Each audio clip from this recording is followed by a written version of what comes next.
अस्सलाम वालेकुम dear students, आज हम फर्स्ट ईयर का पीबीए प्रैक्टिकल बेस्ड असेसमेंट, इसमें एक प्रैक्टिकल रिकॉर्ड करने जा रहे हैं to calculate unknown weight of a body by using gravesand's apparatus. तो आसान सा एक्सपेरिमेंट है जिसमें हम एक अननोन वेट को वेक्टर एडिशन प्रोसेस के ज़रिए कैलकुलेट करेंगे। तो चले आए, सबसे पहले हम इसमें देखते हैं कि पहला स्टेप हम उसके अननोन वेट को पहले हम कैलकुलेट कर लेते हैं बैलेंस के ऊपर, और फिर वेक्टर एडिशन से उसको कैलकुलेट करके आखिर पे उसका डिफरेंस चेक करेंगे कि हमारा उस वेट के साथ क्या डिफरेंस आ रहा है। तो ये देखें, अब हम इसको बैलेंस के डिजिटल बैलेंस के ऊपर वेट को रिकॉर्ड कर रहे हैं यहाँ पे, और ये 36 ग्राम 35 ग्राम राउंड अबाउट इसका वेट आ रहा है। इसके बाद ये हम अननोन वेट को दरमियान में हैंग करके और साइड्स पे दो नोन वेट्स ले लिए। उन वेट्स का हमें मालूम है, इसको हमने ग्रेवसैंड ऑपरेटर्स की पुलिस के ऊपर एडजस्ट कर दिया। उससे पहले आपने ग्रेवसैंड ऑपरेटर्स को एडजस्ट करना होता है। अब देखें, इसमें मिरर स्ट्रिप के ज़रिए सबसे पहले आपने इस तरह से निशान लगाने कि जो आपको ये स्ट्रिंग नज़र आ रही है, स्ट्रिंग को मिरर में देखना है और मिरर के अंदर जो इमेज है स्ट्रिंग का, उसको ओवरलैप करना है स्ट्रिंग के साथ, और उसकी नीचे कागज़ के ऊपर आपने मिरर स्ट्रिप के राइट और लेफ़्ट दोनों तरफ दो निशान लगा लेने हैं ताकि आप उसमें स्ट्रेट लाइन ड्रॉ कर सकें। तो चूँकि 3 वेट्स हैं, एक अननोन वेट है, सेंटर में 2 साइड पे वेट्स हैं, तो हमें तीनों स्ट्रिंग्स का निशान लगाना पड़ेगा मिरर स्ट्रिप के ज़रिए। ये अब हमने निशान लगा लिया। ग्रेवसैंड ऑपरेटर्स पे बस आपका इतना काम है। अब आपका ऑपरेटर्स का काम जो है वो ख़त्म हो गया है। इसके बाद हमने ज्योमेट्री करनी है इसके साथ। तो उससे पहले मैं आपको बता दूं कि वेट्स कितने हमने हैंग किए थे। 30 ग्राम हमने हैंग किया राइट की तरफ पी में, उसको जो है हम एक्स वेट्स कह रहे हैं, और दूसरे लेफ़्ट की तरफ हमने 20 ग्राम हैंग किया हुआ है। तो आप बोर्ड पे देखें, टेबल के अंदर हम उसको लिख रहे हैं। तो 30 ग्राम को हमने केजी में भी चेंज कर लिया और फिर उसको वेट को न्यूटन में कन्वर्ट कर लिया।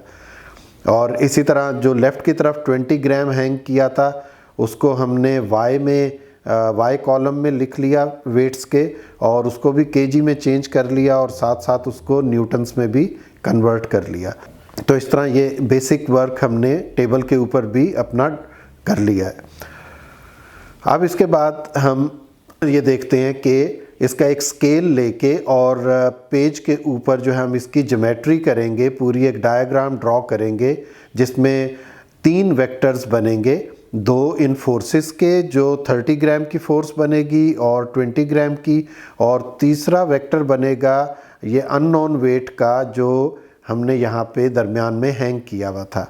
तीनों की फोर्सेस को जब हम ड्रॉ करेंगे तो एक ट्रायंगल बनेगी जिसमें 2 नॉन वेट्स होंगे और तीसरा अननोन वेट, 2 नॉन वेक्टर्स होंगे और तीसरा अननोन वेक्टर। तो जब हम उसका स्केल वगैरह मुकम्मल ले लेंगे तो उसके बाद वो अननोन वेट को हम आसानी से कैलकुलेट कर सकेंगे। तो अभी आप ये देखें कि जो हमने 2-2 निशान लगाए थे, उनके ज़रिए हम स्ट्रेट लाइंस जो है वो लगा लेंगे, और उसमें अगर कहीं पे आपको स्ट्रेट लाइंस लगाते हुए मिसमैचिंग हो किसी जगह के ऊपर, तो इसका मतलब है कि आपकी जो है वो कुछ ना कुछ एरर वहाँ पे आ रही है। एरर किस वजह से आ रही होती है? कई बार पुलिस जो हैं वो फ्रिक्शनलेस नहीं होती और जो उसका स्ट्रिंग है, धागा है, वो रुक जाता है और पूरी तरह से वो उसके ऊपर रोटेट नहीं कर सकता। तो इसकी वजह से भी आपकी जो ये लाइंस हैं ये आपस में फिर मैच नहीं करती। और कई बार आप खुद गलती कर रहे होते हैं कि आपने जो 2-2 निशान लगाए हैं, वो 2-2 निशान जो हैं वो ज़रा ज़्यादा वाइड लगा दिए हैं।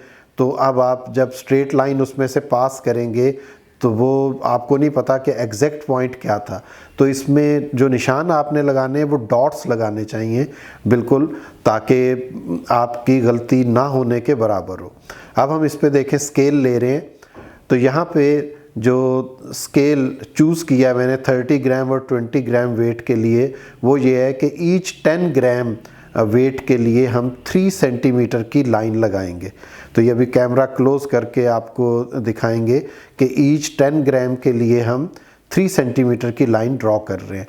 तो आप देखें, हम ये जो एक्स वेट था, ये चूँकि 30 ग्राम का था, तो 10 ग्राम पे 3 सेंटीमीटर, तो 30 पे 9 सेंटीमीटर की लाइन लग रही है। तो ये 9 सेंटीमीटर का वेक्टर ड्रॉ हो रहा है। तो ये 9 सेंटीमीटर का वेक्टर हमने यहाँ पे ड्रॉ कर दिया, इसके साथ लिख भी दिया, देखें 9 सेंटीमीटर 30 ग्राम। दूसरी तरफ जो वेट था हमारा वो 20 ग्राम का था, तो 10 ग्राम पे 3 सेंटीमीटर, तो 20 पे 6 सेंटीमीटर। तो यहाँ पे अब आप देखें कि हम 6 सेंटीमीटर का वेक्टर ड्रॉ कर रहे हैं। लिख भी दिया हमने इसके साथ कि 20 ग्राम और 6 सेंटीमीटर का वेक्टर। अब इस डायग्राम को हम कंप्लीट करेंगे इस तरह से कि जो अननोन वेक्टर है वो यहाँ पे हमें आंसर दे सके। तो इसको 20 ग्राम वाला जो वेक्टर है या 30 ग्राम वाला जो वेक्टर है, इसको एक दूसरे के ऊपर हेड टू टेल रूल में हमने शिफ्ट करना होता है। तो इसको सेट स्क्वायर से करना होता है, तो अभी मेरे पास सेट स्क्वायर नहीं था तो हमने सेट स्क्वायर बना लिया है। तो देखें, एक और मीटर रॉड लेके उसको हमने दूसरे वेक्टर के अलोंग सेट किया और फिर 20 ग्राम वाला जो वेक्टर था 6 सेंटीमीटर, इसको हमने शिफ्ट कर दिया हेड टू टेल रूल के मुताबिक। इसकी टेल को हम ले गए 30 ग्राम के हेड के ऊपर। तो ये पेज चूँकि हमारा थोड़ा छोटा था तो वो उससे बाहर निकल रहा था, हमने एक और पेज इसके साथ ना अटैच कर लिया। तो ये अब हमारा 20 ग्राम का वेक्टर जो है वो शिफ्ट हो गया, उसकी टेल कनेक्ट कर देंगे हम 30 ग्राम के वेक्टर के साथ, और जो हेड है इसका वो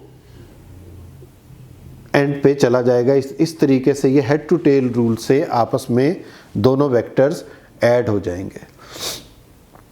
तो इस ज्योमेट्री को आप साथ साथ देखें और पूरी तरह से समझने की कोशिश करें। पेपर को एडजस्ट ग्रेव सैंड पे ऐसे करना चाहिए था कि एक ही पेज के ऊपर ये सारी चीज़ें आ जाती। अब हम रिजल्टेंट वेक्टर ड्रॉ कर रहे हैं, तो resultant vector head to tail add कर दिया दो वेक्टर्स को, तो रिजल्टेंट वेक्टर बन गया। अब रिजल्टेंट वेक्टर को हम मेजर कर लेते हैं स्केल की मदद से कि ये रिजल्टेंट वेक्टर OD जिसका नाम है, तो ये OD की लेंथ क्या आई है। तो हमने इधर से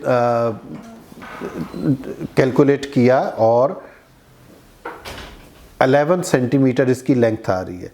तो 11 सेंटीमीटर लेंथ को अब हम स्केल के मुताबिक एडजस्ट करेंगे। तो जब हम इसको स्केल पे एडजस्ट करते हैं, 10 ग्राम हमारा स्केल था 3 सेंटीमीटर के इक्वल, तो 11 सेंटीमीटर पे फिर कितने ग्राम्स होंगे, तो 11 मल्टीप्लाई बाय 10 डिवाइडेड बाय 3, तो ये तकरीबन हमारे पास जो इसका आंसर आ रहा है वो 36.6 आता है। तो राउंड करके 36 हम लिख रहे हैं, इसको एग्जैक्ट लिखना चाहें तो वो भी ठीक है, 36.6 ग्राम। और जो हमने शुरू में मेजर किया था इसका वेट, वो 35 और 36 ये आखिर पे आ रहा था। तो इट मीन्स के हमारा प्रैक्टिकल ठीक हुआ है और रिजल्टेंट वेक्टर ने हमें ठीक आंसर दिया है यहाँ पे। तो अब टेबल में हम इन सारी वैल्यूज़ को पुट कर देते हैं कि OD की लेंथ 11 सेंटीमीटर और उससे जो वेट कन्वर्ट हुआ वो 36.5 ग्राम, और इसको न्यूटन्स में पहले केजी में चेंज कर देंगे और फिर हम इसको न्यूटन में चेंज करके लिख देंगे। तो ये बनेगा 0.0365 kg and then it is converted into newtons 0.365 newton. तो अब इसके डिफरेंस को हम चेक कर लें कि जो हमारा रियल वेट था बैलेंस के ऊपर, डिजिटल बैलेंस के ऊपर, उसमें और इसमें कितना डिफरेंस आ रहा है। बस ये आखिर पे आपने लिखना होता है और इस एक्सपेरिमेंट को आपने 3 टाइम्स रिपीट करना होता है उसी अननोन वेट के लिए। तो 3 आपके पास जब रीडिंग्स आ जाती हैं तो उसके फिर आप एवरेज कैलकुलेट कर सकते हैं और वहाँ पे जाके आपका ये एक्सपेरिमेंट मुकम्मल हो जाता है। तो इस तरह बहुत कम डिफरेंस आया है यहाँ पे, और इट मीन्स कि हमारे ये प्रैक्टिकल जो है वो ठीक तरीके से हमने इसको परफॉर्म कर लिया है। तो होपफुली कि आपको ये तमाम एक्सपेरिमेंट समझ आ गया होगा कि ग्रेवसैंड ऑपरेटर्स के ज़रिए अननोन वेट को हम कैसे कैलकुलेट करते हैं।